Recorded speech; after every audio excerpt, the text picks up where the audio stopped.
Ladies and gentlemen, you're rocking with a GOAT. Kenn Dowell giving you motivation for growth. 2 toes down, he keep it realer than most. He do it for the culture, that's always the goal. Giving inspiration through information, providing liberation with conversation, giving fresh insight for elevation. Cause he knows this is how we reach our greatness. And he riding with the people of all walks of life, cause we all kinfolk. So when we all win, so we all in. This is how we build community, you dig? So tap in, I will do it now. You want answers, he will break them down. The most informative place around. This is Strategic Moves with Kenn Dowell. This is Strategic Moves with Kenn Dowell. This is Strategic Moves with Kenn Dowell.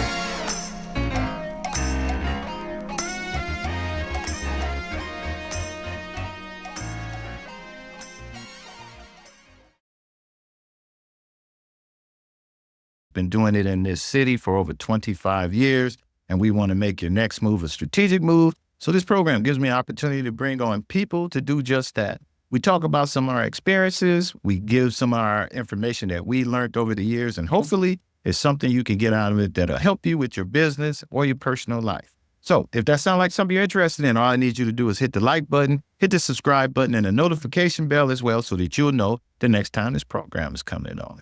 We're going to get right to it today because the program today is going to be an interesting program. We're going to talk a little bit about redistricting. And we had a thing that was on the ballot this year. It was called Citizens, Not Politicians, where they were putting on the ballot to go ahead and allow people to pick out how we draw the districts of our representation as it related to state and federal candidates. The city of Cleveland is going under something similar to that right now. And they're going to be doing some redistricting of some of the wards in their community. And there's been some critics out here who seem to believe that system is not being done transparently, as well as is being done to eliminate certain people that people may not seem to like. So what we're going to do is we're going to talk a little bit about that with one of the city council's dean of council. He's the longest serving council member in Cleveland City Council. He done been through several of these transitions as we then transition through council over the years, and he's going to talk a little bit about that as we go into that. But before we get going, I want to bring on the podcast producer who helps put this whole program together, DJ True. What's up, brother? He's back there making all this stuff happen for us to get things going. He's in the command center. You got anything you want to say before we get started? Redistricting is where we at today. Your opinion. Why, in your opinion, this is such a hot topic? Why can't we get right? I think they trying to get it right, and we're going to find out about that. And I think every time anybody feels they losing something, everybody always got a problem with it. So everybody can't be happy. Everybody in the sandbox, and you come over there and start playing with their stand or their lunch pail or their shovel, then it gets a little sticky. That's how it goes. That's why it's called politics. All right. A little sticky. So let's get going, because thank you, Councilman Michael Polensek, for joining us on our program today. It's an honor for you to be here today, and we look forward to this conversation. Thank you. This will be my 4th redistricting process. No one has done it longer than me. I'm the senior member of council, and obviously the longest serving member in Cleveland's history as a member of Cleveland City Council. So why don't you give us your little stump speech, man? Give me that 5-minute stump speech. Councilman Mike Polensek, how you started out. Where you I'll tell you, it's where I started out in 1967. Okay. My mother, who was right, you know what? I was born in 1967. Thank you. You're making me very old now. In 1967, I was in high school. Okay. And my mother was with a group of Eastern European women, ethnic ladies, and men, who were supporting Carl Stokes. And my mom asked me to pass out literature for Carl Stokes. Okay. On 4th Streets off of St. Clair. And I didn't even know who Carl Stokes was. Wow. Okay. At my age, I was a teenager. The only thing 3 things I was worried about was girls, football, and cars. And all depended what day of the week it was, what order that was. Pull your mic down. Yeah. Just look. Come on. Just like be able this, to see. okay? Yeah, there we go. So I passed out stuff on 4th Streets off of St. Clair, and I remember those streets very vividly. That was my first experience in politics. My mother was a street captain of the Nottingham Civic Club in the day. My mother was born in the Glenville neighborhood, as I was. And at the end of the day, I got involved in the UAW at White Motors on St. Clair Avenue, white trucks. And it was through the UAW, Local 32, that I got involved in politics. And one thing led to another and became a member of Cleveland City Council. November of 1977, I was elected. Wow. Did you run against somebody or did you get a point? How did you get it? I beat an incumbent. I beat a very popular incumbent who was well-known, the last Republican in Cleveland City Council. I won. And I won. I was very fortunate. It's the same year Mike Wade got elected and a group of us young guys. Oh, and so you can win with Mike. Yes. Okay. So that time, we had 33 members of City Council. So that's why I understand. I can relate to it. Correct. We went from 33 to now we're being faced with 15. Right. Wow. So what the public, at least the public has paid attention over the in November of I had to write down here so I remember. November of 2000 in issue 39. It was voted upon by the people of the city of Cleveland. Okay. By 60% plurality, the 40% voted no, that they would tie the population of the city to the number of council people. Wow. So here we are today. So we went from 33, we're now 17, we're going to be faced with 15 at the end of next year. And so we've gone a long way. And so I tell people this all the time, Kenny, that be careful what you vote for. Read the ballot language, just like with all this outrage now and outrage about issue 24. It was the Citizens Police Commission. The majority of people never read it. And then they wonder, wait, how could this group take authority away from the mayor? Okay. And it saved it right there. It was right there. It was embodied in the ballot language, but the majority of people voted for it because it was framed that it was going to be police reform, civilian oversight. Right. So that's why I vote. I tell people all the time, that's why I vote absentee, so I can sit there and read it at home, the ballot language, so I know what I'm voting for. So regardless of how people feel about this reduction of 15, the people voted for it. And here we are. We're confronted with it. So let's go back a little bit because you said we started out at 33. Yes. What made them reduce from 33? What was, we remember? It was ballot language. It went from 33 to 21. And you got to step back a moment. The city council, the chamber, and many people have been there. It's a magnificent chamber, beautiful. It was designed for 50 council members. Okay. There was a belief in the 30s and the 40s that Cleveland, which was heralded right up there with New York, Chicago, San Francisco, et cetera, that we would continue to grow in population and we'd be well over 1 million people. Okay. And as a result, we would have 50 council people based on the charter. That never happened. The population continued to decrease, and especially in the 70s, especially started to decrease in substance. So here we are today. So we have just around 376,000, whatever it is, thousand people in the city of Cleveland. When I came in, we were close, just under 700,000 people. So is it a federal thing or is it something? It's a charter. It's a charter issue. It's a charter. It's mandated every decade, every 10 years. All right, so there we go. So every 10 years, yes, sir, we have to look at the fact that council need to take a look at whether or not it should be reduced based on population. And it's not even take a look at it. It's clearly in the charter that they have tied. Yes, it's tied to population. So if we drop below, just because I wrote some of my notes down, if we drop below 325,000, the city will go down to 13. Okay. Now, if we should go back up, if we go over 375,000, we'll pick up 2 more. We'd go back up to 17, which we are now. Okay. But no doubt about it, there's pain at the pump. And I can tell you that no one likes it, especially those of us who've been through it. And I've been through it longer than anybody, 4 times. It's a domino. Okay. So when you start moving lines, Cleveland is not a square or a rectangle.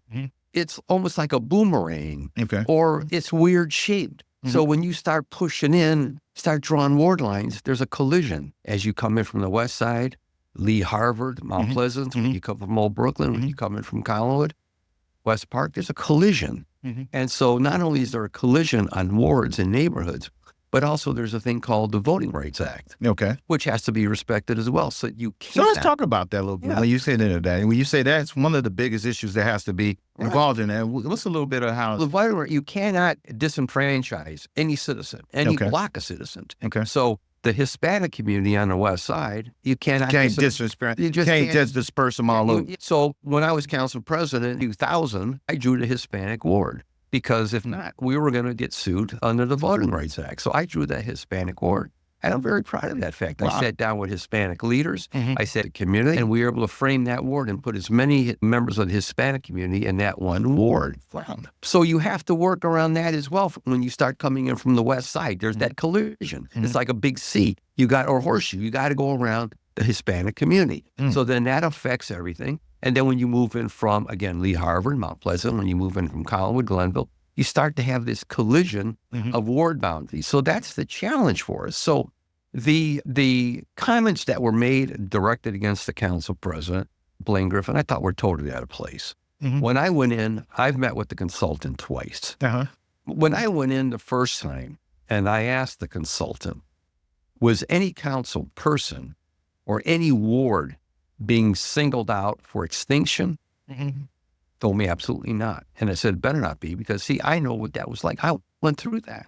I went through that in the last redistricting, the efforts that were made to carve up the east side. That's They're correct. really, it was a disaster what they did to us on the east side. And that's why 4 council members, Councilman Jeff Johnson, now judge, Joe Simperman, Kevin Conwell, and myself, all 4 of us voted against that last redistricting because what it did to the east side. Not only did it just draw these crazy ward lines, talk about gerrymandering, everyone has heard the term gerrymandering, but it was also meant to depress voting. It was voter suppression. Yeah, and during that time, I remember Conwell going through it because I believe he was sick during that point. He was dealing with cancer. He was dealing with cancer. And I remember him being at home and getting the call that they were trying to put him and Jeff Johnson. They wanted to kill both of them. They wanted to kill both of them and get them out of office at that time. And the person who ended up getting it, Jeff ended up running in Collinwood and taking on Eugene Miller, and Kevin ended up staying. But I remember that was a process that people didn't think too highly of, and a lot of council members had issues with that. Oh, yeah. And it's been framed over the years to really, it was framed that somehow they wanted to protect Eugene Miller, then Councilman. Yes. And to some extent they did. But at the end of the day, what it really was, you touched on it, they wanted to really hurt, number one, they wanted to hurt Jeff Johnson. Then Conwell. They couldn't do too much to me. But what did they do? They drew this crazy ward. And then they took my ward number and moved it all the way to the west side. Wow. So that's the kind of crap that went on. And it was about voter suppression. So when you look at how people are voting on the east side of the city, look at it, it's diminished because they've caused great confusion. That was intentional. And people got to wonder about that because we watched that stuff. And I was saying, because this is where I'm in, Councilman Marty Sweeney was the council president during that time. And Sweeney is over there at county council right now doing some things over there. So people better be watching what y'all vote and your people you work with. That was deliberate. No, that totally was deliberate to suppress voting on the east side, to cause confusion. And it worked. I will tell you right now, it worked. That's correct. And we were fortunate, and I will be the first one to say that Jeff Johnson, Kevin Conwell, myself, and Joe Simperman, we sat down in the basement of Muldoon's restaurant on East 185th Street, and we put that deal together to fight that, and we were successful. Jeff got elected, Conwell got elected, Simperman got elected, and I got reelected. I was very instrumental in that. I helped Kevin and Jeff broker, because them two was not getting along. Right.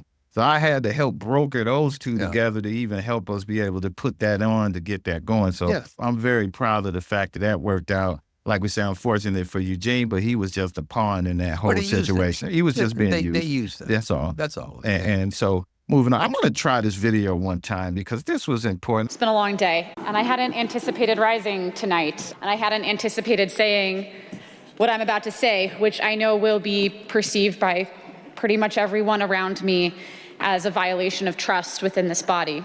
But a few hours ago, I got the chance to look at the proposed redistricting maps for Cleveland City Council. And what I saw there was itself a violation of trust that forced my hand. We serve a city that voted overwhelmingly for fair maps at the state level. All of us on City Council unanimously supported Issue 1 to take map drawing out of the hands of politicians. Still, I have tried to understand the challenging position our charter puts us in as we vote on our own maps as we go down from 17 council members to 15. I've watched as the leadership of this council talks about natural boundaries like railroads and rivers, hoping that somehow those would indeed be the goals that won out. Indeed, whenever I talked about the maps, I always focused on keeping my neighborhoods whole, rather than insisting that Ward 12 needed to stay in its exact current form. However, it is clear that the map I was shown today was more focused on me as a council member than on the neighborhoods of Ward 12. My personal residence, my home in Slavic Village, was not only marked on the map that was shown to me, but it was drawn all the way across the Industrial Valley, all the way across the Cuyahoga River, into the equivalent of a new Ward 3, alongside neighborhoods like Ohio City and downtown. I will be upfront that this wasn't, I wondered that this might happen. A couple of days ago, I heard a rumor that my house was being redrawn in this way, and immediately when I did, I called the leadership of this body. And I said to them what I will say to you. I do not want this. I will not run I will not run where my house is crowbarred into a district that is completely different from the one that I am so proud to represent every day.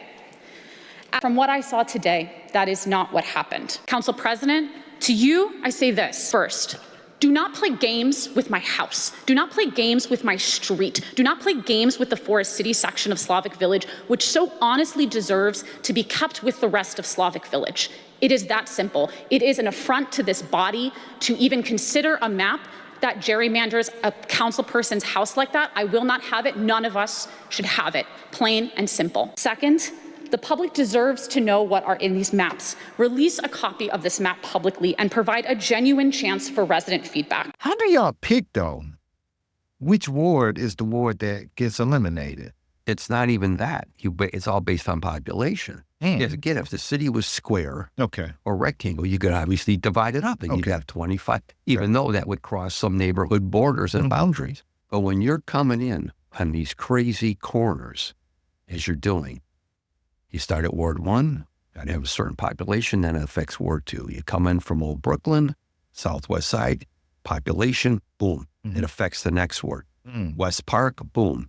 Greater Collinwood affects. So at the end of the day, each ward has to be plus or minus that 4 or 5%. So I myself, the last map I saw, was I happy with it for my own community? Absolutely not. But I know what the realities are. When you're going to 13, when you're going to go to 15, and again, I would say to the citizens, goes back, remember what you voted for. Remember what you voted for. The citizens voted for this. And now everybody, is up in arms. Wait a minute. We are mandated by law. The charter is clear. Now, would I have liked to saw a charter amendment go on to keep it at 17? Yeah, but there was members in the body who didn't want that. So at the end of the day, it is what it is. And we're confronted with this domino. The lines still are not solidified because I know as of last week, the lines were still in flux trying to figure out how they could try to keep as many neighborhoods together. But at the end of the day, you're going to see changes. You're going to see changes. And that's the reality. And you're going to see 2 wards are going to disappear. 2 council people are going to disappear. Whether anyone likes that or not, that's the reality we're confronted with, Ken. Wouldn't one think that since 2 council members are saying they're leaving anyway, that this would have been a no-brainer? No, because you go by the population. Okay. And you start in the far west side, you got to get to a certain population, and that affects the next ward. And those lines, and then you have to go around basically the Hispanic community with that horseshoe or that C. And then that affects the near west side, that affects the downtown, affects Slavic Village. The Slavic Village then gets pushed east. You come to the north. Slavic Village east anyway?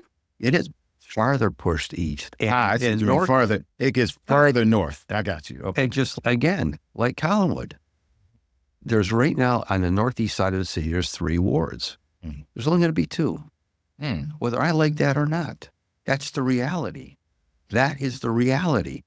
You're going to have only 2 wards on the northeast of the city. And then the ward adjacent to that will go all the way into downtown. Wow. That's what we're confronted with. And when you start to sit down and you talk and people are reasonable. Now, let's back up a moment. There's some council members want their little boutique That's correct. or their little bouquet or their little trendy ward. Don't work that way. We all would like to draw our own ward to the way we would like to have the lines drawn. But the charter is clear. The council, the 17 members of the council will draw the lines. How else you gonna that's do? what the You're letter- supposed to get 100 people per ward. You're supposed to have 1,700 people draw the lines. Who's supposed to draw the lines? They basically said the charter. That's well done. Exactly. And I'd like to think, and I'd like to believe, unless someone can show me differently how that's being violated and that council members are being denied access and input. I had input into mine. I don't like them. I don't like what I see. Okay. But I'm also confronted with, I'm a realistic person. The population. You have to have a certain amount of population per ward. So at the end of the day, there are going to be council people who don't like it. There are going to be citizens don't like it. The lines, the way they're drawn. But I would say, my brothers and sisters, go back to what got passed in 2008. The majority of people voted for it. Yeah, they said 60%. Let me ask you this. When you say that, how many people will be in the wards now? There's about, I'd say, Kenny, somewhere around 22, 23,000. So on the high side, you're going to be around 26,000. You guys will be representing That would be the 26,000. high side, about 26,000. Now, that can vary again, 4 or 5%. But because, again, the way the city lays out geographically, you can't have everybody just even. But there'll be some wards a little bit higher, some wards a little bit lower. But you have to keep within that frame, because then you'd be in violation of the charter. Interesting. Yeah. Interesting. It's a tough process, believe me, because I presided over it when I was council president in 2001. I was very fortunate. I had all 17 members vote in support of it. Wait, it might have been 19. I can't even remember anymore what the number was in 2000. But the fact of the matter Yeah, you went from 21 to 17, right? Yeah, we went from 21 to 19, then 17. Then 17, okay. So I think I got to remember. But again, so it's tough because in some cases, you're trying to keep people in their own ward. You're right. And at the end of the day, They may not be in their own might ward. not be in their own ward because of the way the domino works. Hey, let's play this other video. We're going to play the response of Councilman Blaine Griffin. So today was an opportunity for the council members to give input on what they thought about the maps that are proposed. I'm glad that the council lady said proposed maps. And at the end of the day, the whole goal of today was to go through an exercise to have council members give suggestions, which every single council member did, in order to see how the final maps will look. I would tell you that in the process, everybody had to give up things that were valuable to them. I had to give up things in Ward 6 that were valuable. Other council members had to give up things that were valuable. Second thing, we really tried to draw maps to eliminate as much as possible, with the exception of one ward, which is Ward 3, the cross river boundaries. Now, we'll have a chance to explain methodology, but the fact that a council member will try to implode this issue as if this was the final document is absurd. Quite frankly, members of this body encourage me to get rid of Ward 12 because they don't trust the council member in Ward 12. They don't feel that the council member in Ward 12 is a team player. And they feel that the council member in Ward 12 oftentimes goes to the media and tries to express things outside of being a collective player in this body. We have tried as a leadership team to accommodate everybody in this body. However, this is a tough process whenever you're redistricting. It is not an easy process. When you look at the map in its entirety, one ward, if you move or shift something, can actually throw the entire city off. We all learned something through this process. Many members that are senior members have sacrificed for years. Many members who have watched this process have felt that this has probably been the most fair, transparent, and open process that we have ever seen in the redistricting process. So I stand on the process. And I think that the process was fair. I think that other council members in the past have drawn the lines that they wanted to draw.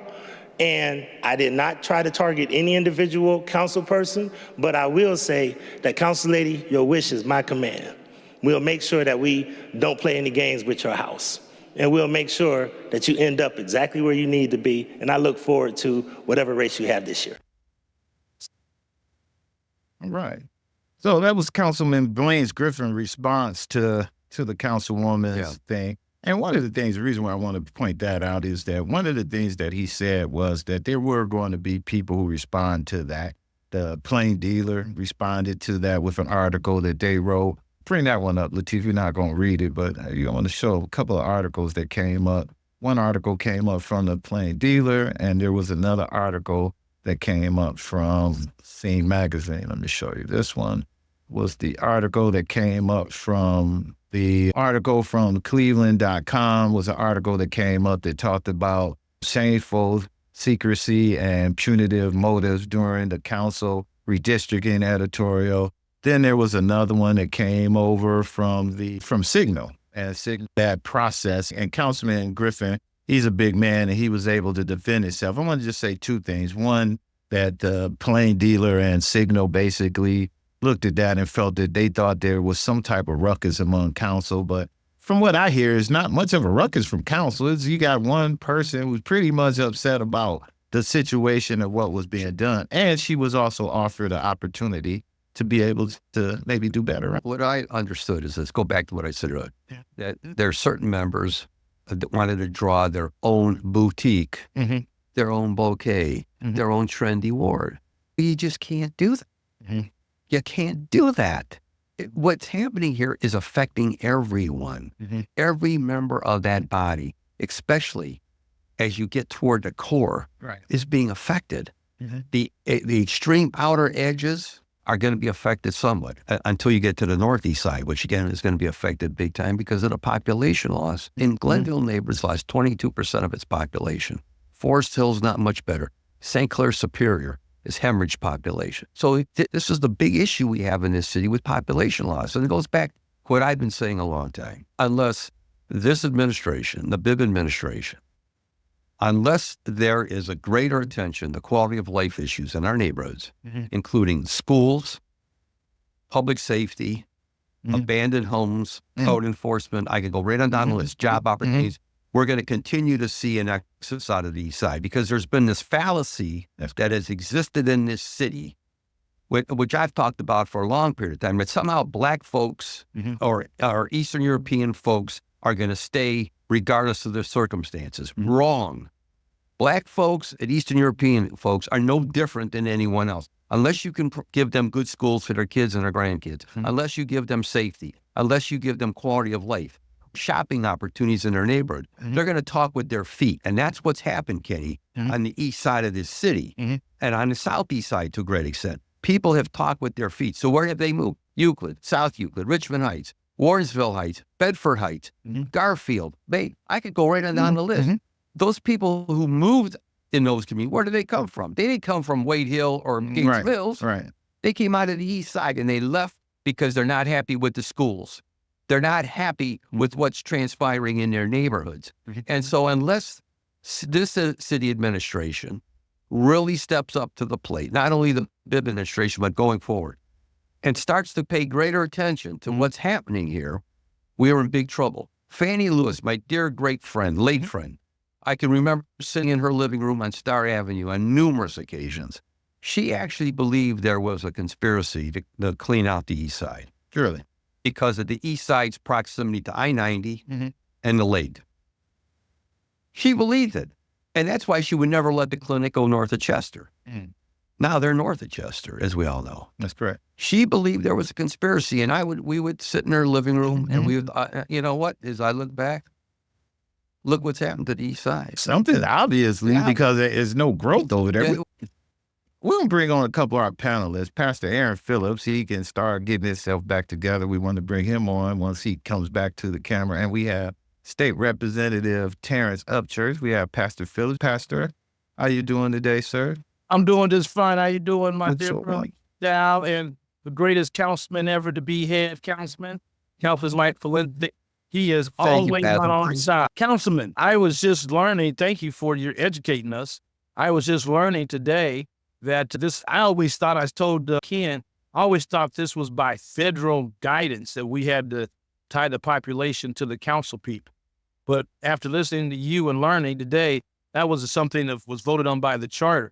Is that something that we could take away from the charter too? Can we have charter amendment to not let that to have a standing 21 council members with no matter what the population is? Yes, Pastor, we could put it back on the ballot. And Listen, so I was absolutely support that. I would strongly suggest that there be a ballot issue to freeze the number of wards, because if not, there's going to be continued carnage. And I will tell you that the east side will continue to take a major hit if that does not happen. Yes, yeah. I don't understand why we would even want to reduce it even more. And thank you, Councilman Ward. We worked together to make sure that when they wanted to reduce it down to 9, and you were one of the few councilmen who helped us, you and Joe Jones, to say we don't need to do that. And thank you for all of your work. Really appreciate you. Thank you. So, Professor, to ask you, as it relates to one of the other roles that's going on, is saying to say that council, nonprofits, the CDCs, there's no boundaries for CDCs. No, they have geographical boundaries, but those borders can change at any time.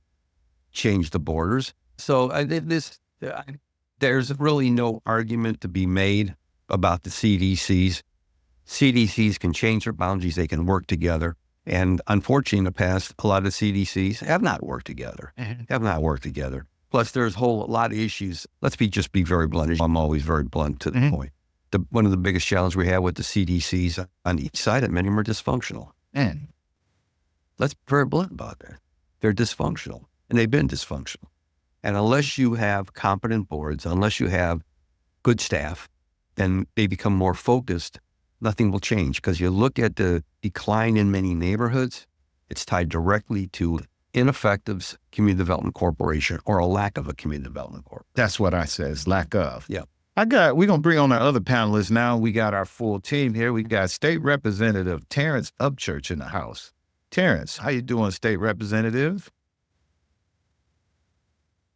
Hey, I'm good. Good to be with everybody. Pastor Phillips, always good to see you. Iron Mike, it's always a pleasure to be with you. That's what we call it in Collinwood, Iron Mike. See his Iron Mike. So, State Representative, your reason I brought you on was because I know that at one point in time, you were actively involved in trying to, we were all involved in trying to be a part of that, citizens, not politicians. And we were looking in full support of helping them to get that on the ballot. And a lot of that had to do with the fact that the state seemed to have issues in trying to get that thing done on their own. And we felt that maybe the citizens ought to come in. Based off of that, going through that situation and what you've been reading about with city councils going through, what's your thoughts on this redistricting thing and everything that's taking place? Yeah, I think any redistricting process is always going to be a challenge, whether you're doing it at the state level or at the local level. And there's always the guidelines and the parameters that you have to follow within. I'm not too familiar with the city's process. I'm more familiar with the process at the legislative level. But the city, unfortunately, as the councilman said, the greatest challenge that we have is the population loss. We are a city that's built for 1 million plus people. And like the councilman said, we have less than half of that. So this is a phenomenon that's going to continue unless we can really address some of the issues that are impacting our population law. And that's certainly been the driving force of some of the work that I've done at the legislative level to help the city improve services so that the residents have a better quality of life so that we can attract more people back into the city of Cleveland. And Ken, I want to say something about Signo and the plain dealer being critical of the current council president dealing with redistricting. And I think that's where I was going with Councilman Polensek, that most people don't even know why we even do the redistricting and how it came to be, that issue 39 that you were talking about. Most people don't even know that. And I think it was very irresponsible for an editorial in a newspaper to not even really include the full story and didn't want to say there's something sneaky going on with behind closed doors when we know that's not true. Our council president is not like that. And I wanted to be one of the first people to stand up for him. Not that he needs me too, but I believe in supporting. We need to learn how to support each other. He's doing a magnificent job, not only in the city council chambers, but also in our community. And I know he's not the kind of person that the folks were back then when they got rid of Eugene Miller, poor Eugene. And I will tell you, I thank God for Councilman Blaine Griffin. I know that's a tough job. And I really, if I had known what I know now, I would have been getting out petitions. I know some of a dear friend of mine was talking about getting petitions out to get rid of issue 24. I would get a petition out right now, not to get rid of issue 24, but to get issue to make sure that we maintain at least 17 council members, at least 17, or really 21, because we need more people. We need more representation, not less representation.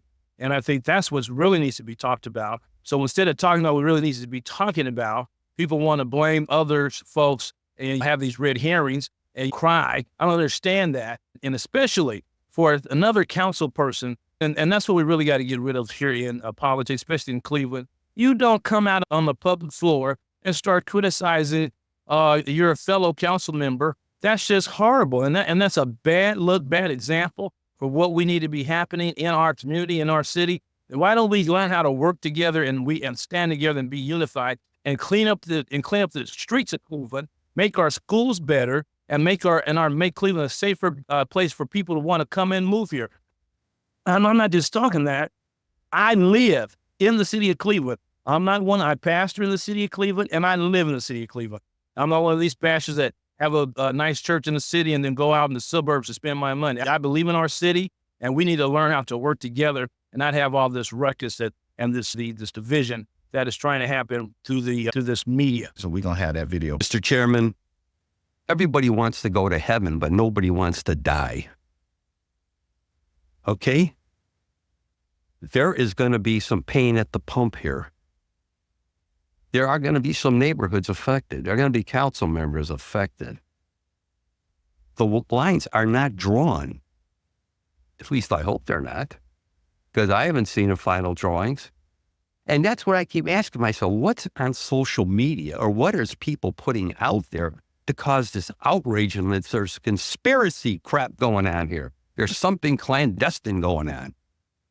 I don't get it. Are people going to like it at the end of the day? I can assure you at least two aren't. Maybe more than that. But we have to do what is right. That's the charter. That's what happened when there was a charter change and the people voted for it. And I find it interesting now that some people who are outraged had lockjaw when this happened last time.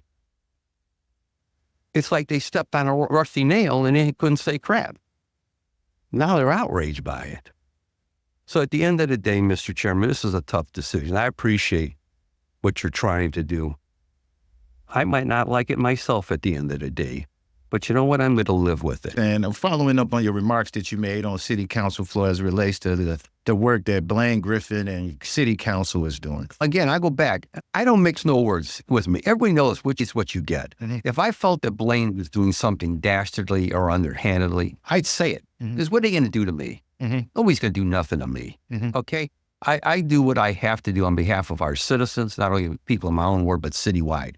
I thought he's been as fair as he possibly could. He's been a good council president. And I know because I was in that position at one time. It's like you're herding cats at times. Believe me when I tell you, you're dealing with different personalities. You're dealing with different individuals. He has tried to do his best. By this effort to bring all these people down to the council member to criticize him under public comment, I was very alarmed and concerned because I also saw, as some of my other East Side Council members saw, there was a racial undercurrent as well. Okay, that somehow that this neighborhood on the Slavic Village area and around, it's got to be protected at the expense of the other East Side wards. No, it don't work that way. There's going to be pain at the pump. Pain at the pump. Do I like what's happening? No. As I've said earlier, you couldn't do no more than that in Collinwood or anywhere else. If that's the case, right? So exactly. So I'm not happy with the ward lines that I see right now, because they're still in flux. Right. But at the end of the day, Blaine has tried to do the best job he can based on what he's dealing with. We have a balanced budget. We have committees that are functioning and operating probably better than they ever have within the council, from a standpoint of oversight. As chair of public safety, he's never once said to me, no, I don't want you asking this, or you shouldn't be doing it. Do what has to be done about transparency, professional conduct, accountability.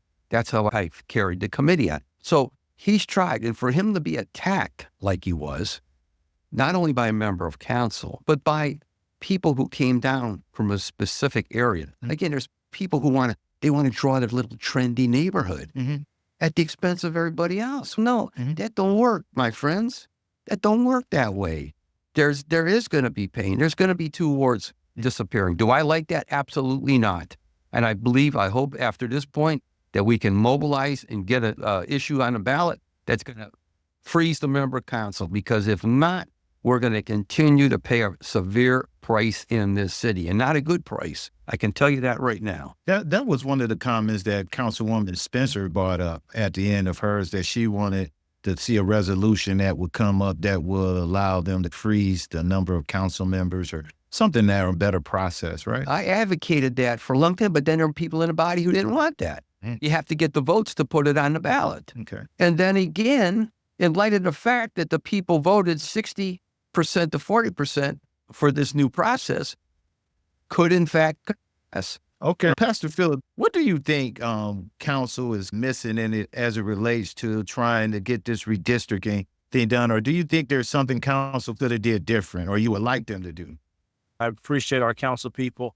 However, the only reason I know that is because I am really engaged in what's happening in the city of Cleveland, politically and government and all that. But it's for your average person who's out here, who's got other things on their mind other than politics and government, they have no idea what good work that Mike Polensek is doing on a daily basis. I think that if there was a way that the council could get someone to project out, to let them know, get their message out, what a great job they're doing, what their job is, how they can be further engaged. They need a good PR person, really, to highlight all the great things that they're doing. So because many people don't even understand why we need city council. And I remember fighting that fight when they wanted to reduce. And listen, Tony George is a very dear friend of mine. I love Tony George, and I say that all the time to people. He's a good friend of mine, and he's a brother really to me. And he wanted to reduce city council, and I said, man, we can't do that. And so we worked through that, and with Councilman Polensek and Councilman Joe Jones, and we got together, got the community together. We got each other talking to each other, the ministers, and even then the Congresswoman Marcia Fudge helped bring all of us together. Remember that Councilman Polensek brought us all together, and we sat down at the table and we worked through that. But many people in the community don't even know that story, for one, and it's not because it's not told enough. And many people in the community do not know what and why we need to have good qualified council people representing the community on a regular basis and know what their job is. And that's what is very important, that we get in front of the community and let people know what the city council members are doing, what great job they're doing, and get in front of that so people will know. And everyone will feel the same way that I feel. There's no way we need to reduce council. If anything else, we need more, not less, because the job that we need to have done, we need the best people on deck right now to get this job done. And I think when you reduce the city council, that means you're giving a council person more geographical area to have to cover, and then that makes their job even harder. Why are there elements in our community, especially within the corporate community, who want to have council reduced so they can control it? Because then it costs more money to run for city council, whoever runs, and therefore people who have the fat checkbooks have greater control ultimately who gets elected. I'm just telling you the way it is. See, at this point, there's nothing, no one's going to do anything to me at this point in my political life. Every election I've run in, the worst I've done is 77%, okay? I've done as high as 98% in an election. But I will tell you, there are elements in our community who want to control city council. They want to control who gets elected. And when they have the fat checkbooks, they can control who is elected and ultimately who will do their bidding. Not on behalf of our citizens. I want to say not on behalf of our citizens, our churches, our institutions, but for their best interests. That will be a disaster. And I will tell you this, I would argue the point, look where we're at today. We are the poorest city in the country. We have among number one and number two in childhood poverty. We have lost substantial amount of jobs. We've seen a whole bunch of schools close, especially on the east side of the city. Where is the concern out of the corporate community as it pertains to improving the quality of life? I don't see it. I call it like it is. Where is that concern to really reimagine and remake Cleveland? I don't see it coming. All we keep talking about, we got to reduce representation. We got to reduce representation. And what do we get as a result of it? Very little improvement. I want to go ahead and we'll go around one more question through there. Pastor Phillips, I'm going to tell you why I say it. It seems like to me that Cleveland City Council takes the blunt of all the what's wrong with what's going on in the city as it relates to anytime something is going wrong that's happening in the city. And it seems like the mayor's office doesn't get any criticism for any of the things. Now, the mayor's office would probably say, oh, that's a lie. We get criticized for a whole lot of stuff we do. And I guess it's so much that's wrong that everybody's pointing the finger at everybody around everything these days that's going on. But I want to say to you, just because you mentioned something, and we're rounding out on this one, that communication is the key. And that's the thing that I tell Blaine a lot about, is getting that information out so that the public can be a part of that and understand what is going on. The citizens who come down, who wants to play a role in being a part of some of the legislative duties that we elect and pay people to do, versus being part of things in their community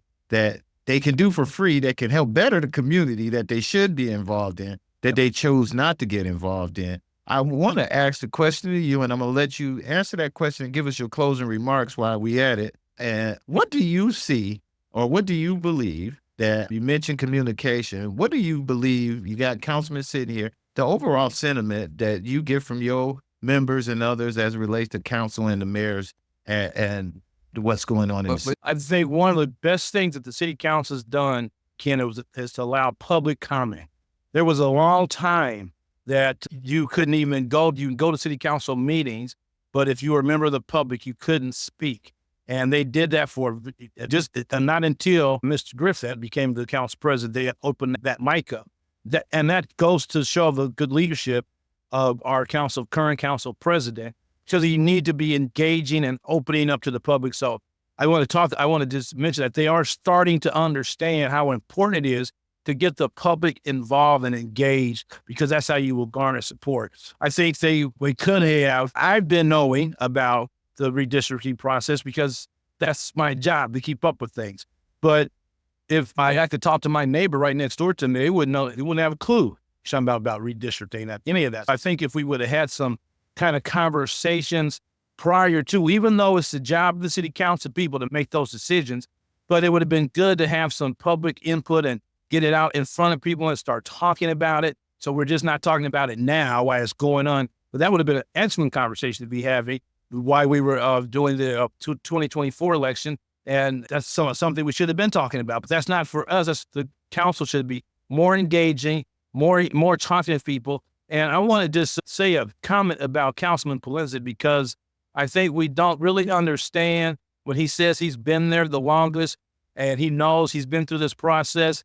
You would think, if you're in, and I bet you many people in our community would think that Councilman Polensek is a councilman on the west side over some white people. But yeah, that is the exact opposite. I've been to his ward, one of the nicest wards in our community, and the majority of his neighborhood are Black people. And because he is speaking our language, when little old ladies who need to come to my church, they don't want to be robbed when the church. And he was the only councilman who stood up and said something about that. I called him on the phone. You remember that, Councilman Polensek? I left him a message because I didn't hear anybody else talking about that. I called him on the phone and said, thank you for taking up our community. You remember that, Councilman Polensek? I sure did. I left him a message because he represents us. So that's what I think, if we would follow that model to get engaged and get people to know who our councilmen are, know what the work that they're doing, know how they are wanting to protect our community.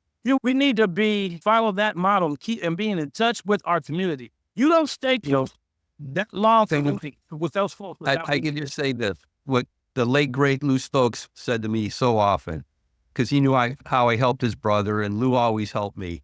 But he said, Mike, one day I was sitting with him at the old call post office with the late John Lanier. Lou said to me, Michael, never forget where you came from and never forget who you represent. I've never forgotten.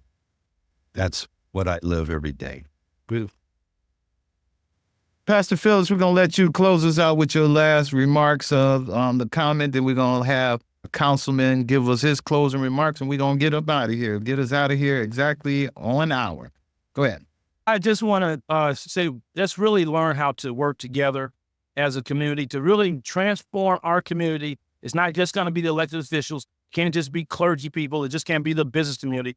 And it just can't be the community activists. It takes all of us to come together to transform our community. And that's what we need to be doing. Everyone staying in their own lane and knowing how to work together. And I would really wish if we would look at this as a team effort, because when you're a team effort, when there's something going wrong on the team, you don't put that out on the field. You take care of that in the locker room.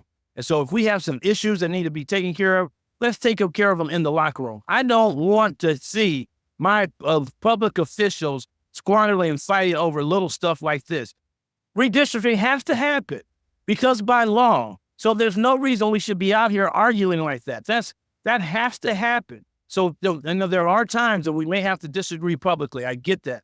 But most of the time, most people like us, our average person wants to see our community and our community leaders working together for the positive of our community. And that's what I'm striving for in 2025. Let's learn how to work together so we can really bring real transformation to our community. Councilman, I want to thank you for coming on our program again. It was very educational. I think you gave us a lot of good information that we can go on and get out there to the masses. If you want to get more information on how you can get in touch with Councilman Michael Polensek, we'll have all of that information in the description and below, and there you can then get an opportunity to see what Michael Polensek is actually doing in this community. He represents the Collinwood area, and so you want to keep your eye out. Also, he's on the safety committee, and we'll have him back to talk safety. That's a really big issue, and that's a really hot topic, and all the things that they're doing in that safety committee. So, Councilman, before we leave, this is your camera right here. We're going to give you an opportunity. You can take your time to say whatever you want to say to the people. First of all, I'm very proud and honored to represent the North Shore, Collinwood Village, and East Glenville. It's an area I grew up in. I was born in the Glenville neighborhood. This is my home. I've never lived any place other than the East Side. And what I want to say, more than ever before, is please become engaged. Care about what happens and is happening on your street. Try to get involved. If there's a street club, block club, neighborhood association, whatever it may be, ward club, get involved as much as you can. People can and will make a difference.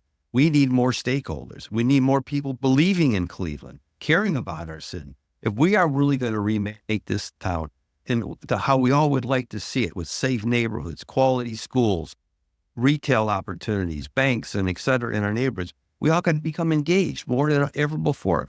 We should never take anything for granted. Too many people have taken our neighborhoods for granted until it's too late, and then they turn around and they realize it's gone, it's not there, and then they talk with their feet. Cleveland is a city, believe me when we say this, but it can be a great city if we want it to be a great city. Not only do we have to care about each other, but we got to convince the corporate community, the people, as I said earlier, with the fat checkbooks, we got to convince them to become stakeholders, to become believers, to partner with us so we can really make a difference. The question I ask myself and I say to my citizens all the time, how far are we supposed to run? Where do we run to? Aren't we here to save our churches and our institutions and our neighborhoods? Aren't we here to remember our roots? And I'm very much aware of the fact, as I'm a historian, the migration from the deep south of African-American community moved to Cleveland. My own family came from Eastern Europe. We came here to Cleveland, not for palm trees and beaches. We came for jobs and opportunities. Let's do what we can to create those jobs and those opportunities and the quality school system that we once had many decades ago. Let's work together collectively to make Cleveland the best it can be.